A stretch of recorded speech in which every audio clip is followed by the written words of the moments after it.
I would love to get your insight here on what is realistic to expect from the U.S. when it comes to security guarantees, and will it be enough to deter Vladimir Putin?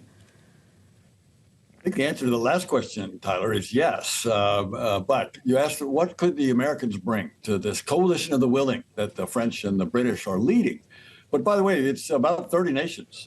So the coalition of the willing is pretty broad and has pretty much economic power and probably a fair amount of military power.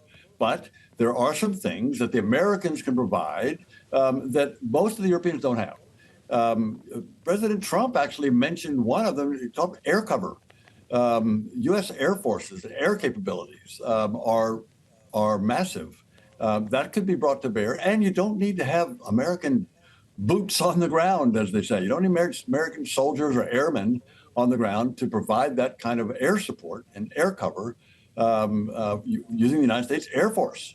They can fly out of Poland or fly out of Romania or fly out of Germany. Indeed, we've seen they can fly out of the United States. And so there's a lot that we can bring to bear, the Americans can bring to bear to contribute to the coalition of the willing that the Brits and the French are leading, that don't require, this stuff doesn't require boots on the ground.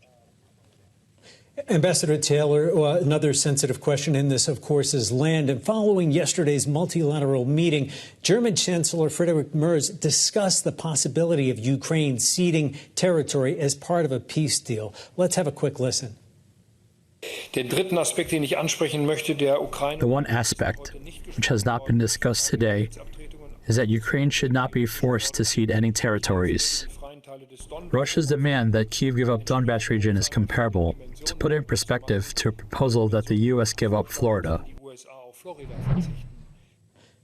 Ambassador Taylor, we're hearing a different tune from Donald Trump and Vladimir Putin when it comes to land, at least from Friedrich Merz. But what advice would you give to Volodymyr Zelensky when it comes to this whole question of territory? Will he ultimately have to make some concessions, and would you recommend that?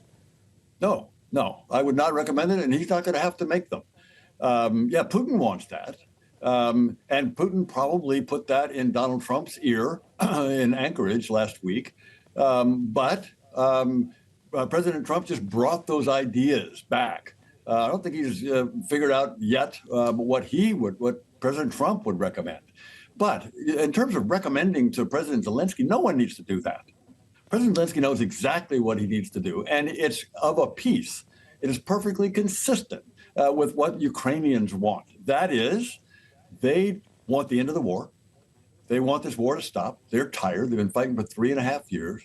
They've been fighting for 1,272 days, 1,273 days, and they want it to end. But they do not want to give up territory. But there's a key distinction here.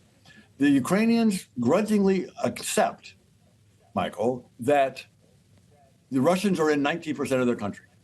And the Ukrainians grudgingly accept that the Ukrainians are not going to push the Russians out of that 19% militarily anytime soon.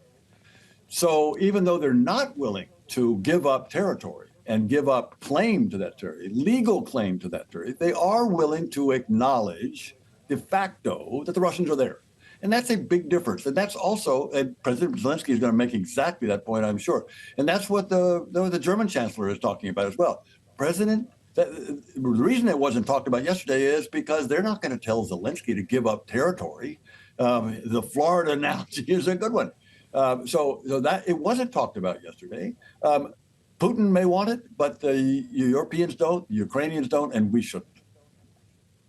Well, something else that Ukraine wants, we know, is membership when it comes to the European Union, for example. And we had mentioned at the top of the show that President Trump held a phone call with Viktor Orban about why the Hungarian prime minister is trying to block Ukraine from joining that political and economic bloc as well.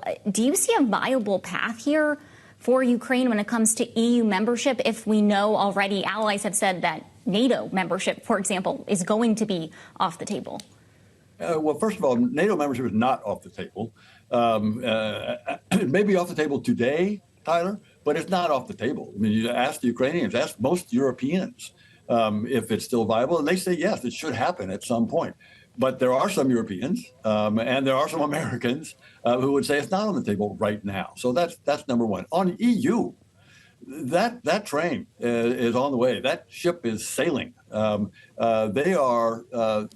Ukrainians are well on the way to the EU. And I'd be very interested to know what the conversation was between Trump and Orban. Orban has been a thorn in the side of the Ukrainians, but the EU is the right destination for Ukraine. They are ready to go there. They're working on it. There's a lot of work, as you all know very well, what it takes to get into the EU. But the Ukrainians know that, and they're working on it hard. And most Europeans, with the possible exception of the guy you're showing on the screen there, Mr. Orban, are fully supportive. The Ukrainians have a big stake, and the Europeans have a big stake. So I think that train is moving. Mm-hmm. Ambassador Taylor, in the minute we have left, what do you see as happening in terms of this bilateral meeting between Vladimir Putin and Volodymyr Zelensky? Do you see it actually happening? Will Putin accept this idea? And is it a good idea for them to meet without, say, a third party as perhaps a chaperone? On your first question, Michael, Putin doesn't want to end this war. Putin wants to drag it out.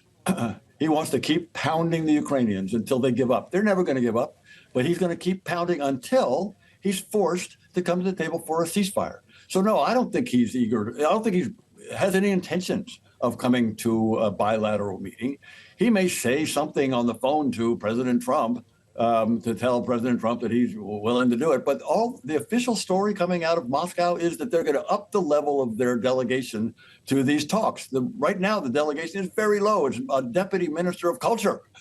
So they're not serious about these negotiations. And Putin is not either. Putin wants all of Ukraine, and he wants to pound them until he gets that.